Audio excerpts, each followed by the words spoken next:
masalada ninka markii uu reer guursanayo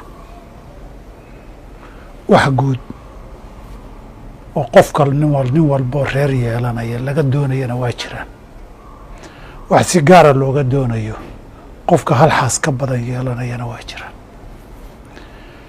si guud waxaa looga baahan yahay dee waa mas-uuliyad qofku wuxuu qaadayo. qofkan dumarkeed ninkuu guursanayana wuxuu qaadayaa mas-uuliyaddeedii adduun iyo aakhira labadaba. adduunkana nolosha deegaankeedii, nolosheedii iyo biilkeedii, caafimaadkeedii intaba wuu qaadayaa. aakhirana diinteedii, alla kacabsigeedii, hadday barasho tahay, hadday ku dhaqan tahay, mas-uuliyad baa ka saaran. oo ilahi wuxuu yihi quu anfusakum wa ahliikum naaran. nabigu wuxuu yihi kullukum raacin wa kullukum mas-uulun can raaciyati. qofka dhammaantiin xil baa idin saaran. qof walbana xilkii saaran buu mas-uul ka yahay. ninka waxaa la yidhaha wuxuu mas-uul ka yahay gurigiisa. gurigiisa reerkii baa jooga, ilmihii baa jooga, xaasas badan baa joogi kara, xaas keliyaa joogi kara. taasi waa si guudoo looga baahan yahay inuu qof ku talagalan yahay mas-uuliyadda qofkan ilaalintiisa iyo xuquuqdiisa adduun iyo aakhiraba. ta waa si guud baa looga baahan yahay.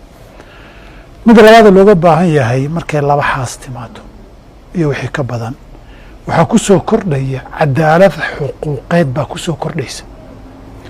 xuquuqda cadaaladdeedu ama ha noqoto cawabariga, ama ha noqoto nafaqada iyo biilka xaqxadda baahidooda ah, ama ha noqoto dhaqaalaynta iyo waxtarka. macnaha wax kastoo cadaalad ah looga baahan yahay oo isaga awooddiisa iyo karaankiisa ah. mid isaga mas-uuliyaddeedu haddaynan saamayn dhaqankiisa ku yeelanin mas-uuliyaddeeda isaga ma gasho, oo ah qalbigiisu dhankee u yar badan yahay.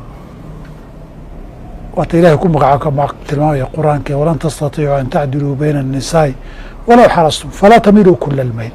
aayaddu waxay ka hadlaysaa cadaaladda laga hadlayo waa qalbigiina inay u sinaadaan, laakiin dhaqankiina waa inay u sinaadaan. sida carruurtaad dhashayba mid waa ka jeclaan kartaa, laakiin xuquuqdooda cadaaladda inaad ilaysaan lagaa doonaya. taasi waa mas-uuliyadda guud ee saaran nin kasta oo hal xaas ka badan yeelanaya inuu cadaalad u sameeyo. hadduu sameeyo dee nabig wuxuu sheegay aakhare inuu iman doono isagoo labada dhinac dhan u janjeero qalloocsan baa aakhare buu iman doonaayo astaanu ah inuusan cadaalad toosan ahayne uu dhan u janjeeray. dabcan dumarka oo guursanaya ilaahay ka baqayana waxaa laga rabaa inay garab ugu noqdaan in uu cadaaladdaa ilaaliyo, iyaguna ayna ku riixin inuu qaarkood u xagliyo. hadduu isagii dembaaboo dariiqa ka leexdana aakhirka dembiga cuquubadiisa adduunka iyaga way ku soo laabanaysa. alxamdulillah, masalada masayrku ama qiiradu waa masalo fitri oo abuuro ilaahay dadka ku abuuray. way u kala badan tahay say dabeecadahooda u kala duwan yihiin. qaar baa waxaa ku jiraya qabow yahay, qaar buu kulul yahay, way kala masayr kulul yihiin. nabiga alayh salaam markii umu salama uu guursanayay ee guurka uu bandhigay way ka cudur daaratay. laba sababood bay sheegatay.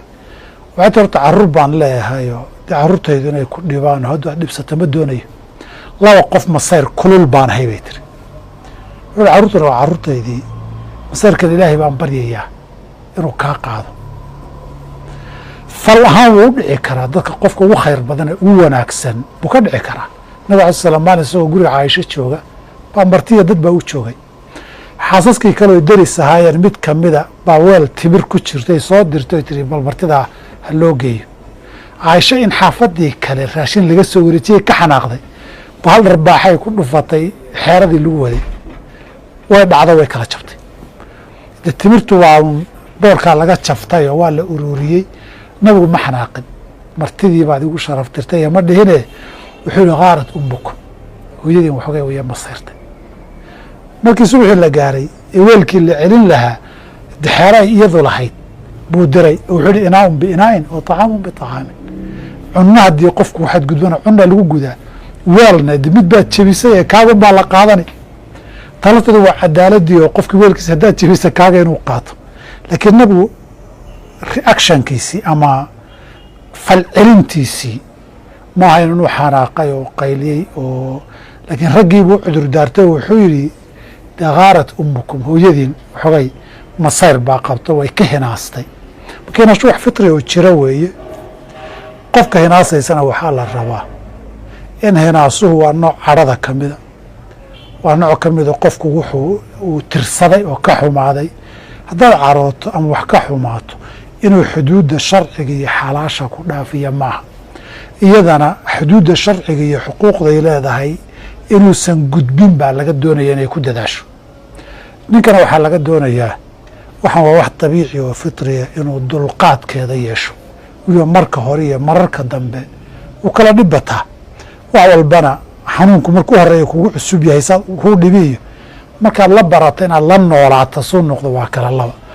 muddo waxaa looga baahan yahay inuu ninku u dhimriyo inuu u dulqaato hadallo badan ficillo badan waxyaabo badan inuu tixgelin yeesho waxani waa fitri oo waa abuur dabeecadda dadkuna waa kala duwanta wararka kale masayr kulu yahaye inuu u dulqaato dumarka cusubna waxaa laga doonayaa qofkaa marxalada kacdoonka iyo dulqaadashada ay ku jirtaay inay raalli ka noqdaan oy ka cafiyaan ninka waxay raalligelin ama mararka qaarkood sadburin loogu sameeyo soomaalida masayrtirka ay tiraado oo kaleeto ama waktiyo dheeraada inuu la joogo ay noqoto oo kaleeto iyadoo berri waa ku iman kartaa hadday booskaad joogtana waa jeclaan lahayde iyadoo waajib loogu lahayn laakiin wanaagga reeraha dhisnaanshahooda inay kaga qayb qaadato waxyaaba badan oo dabacsanaan iyo fasax badan inay muujisaan laga doonayo bilahi tawfiiq